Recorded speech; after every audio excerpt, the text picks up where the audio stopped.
اس وقت مشکل میں سے نکل کر اگر پارٹی کو سہارا دے پائیں تو بعد میں آنے والے جو حالات بنیں گے وہ اس بیانیے کو دوبارہ سے ایک نئی بنیاد دے سکتا ہے. تو یہ اس گروپ کا یہ خیال ہے جو لندن کے اندر موجود ہے. نواز شریف نے اس سارے سینیریو میں سمجھتا ہوں اپنی آزادی پائی ہے. اپنی پارٹی کے لیے مشکلات ان کی کم ہوئی ہیں.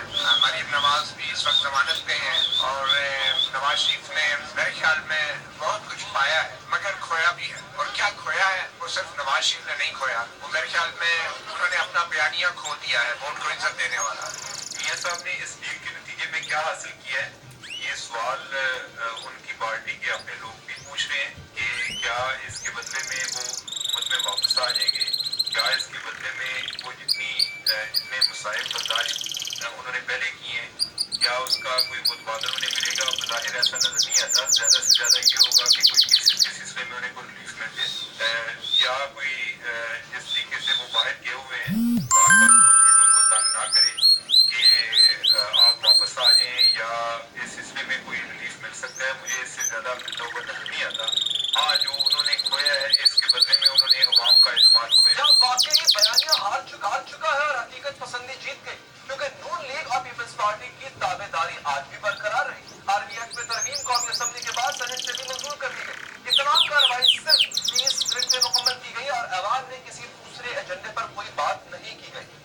Those who are in favor of the motion may say aye. Those against the motion may say no. The motion is adopted and the bill stands fast.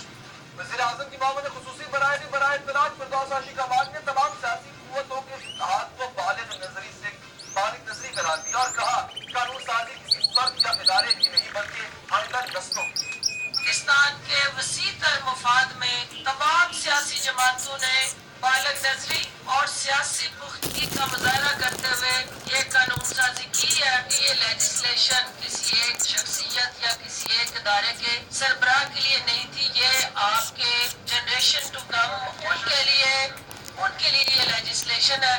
Opposition کی بڑی سیاسی جماعتوں کی جانب سے آرمی ایکٹ ترمیم کی حمایت بالغ نظری ہے یا کم نظری. اس سوال کا جواب جاننے کے لیے یہ جاننا بہت ضروری ہے کہ نون لیگ اور پیپلز پارٹی نے اس حمایت کے بدلے حاصل کیا کیا, کیونکہ آج دونوں جماعتوں نے اسی اسٹیبلشمنٹ کے حق میں ووٹ دیا جسے وہ اپنے خلاف سازشوں کا ذمہ دار قرار دیتے رہے. اگر پردے کے پیچھے کہ یہ کارروائیاں نہ رکی تو میں یہیں اسلام آباد میں سارے قوم کے سامنے رکھوں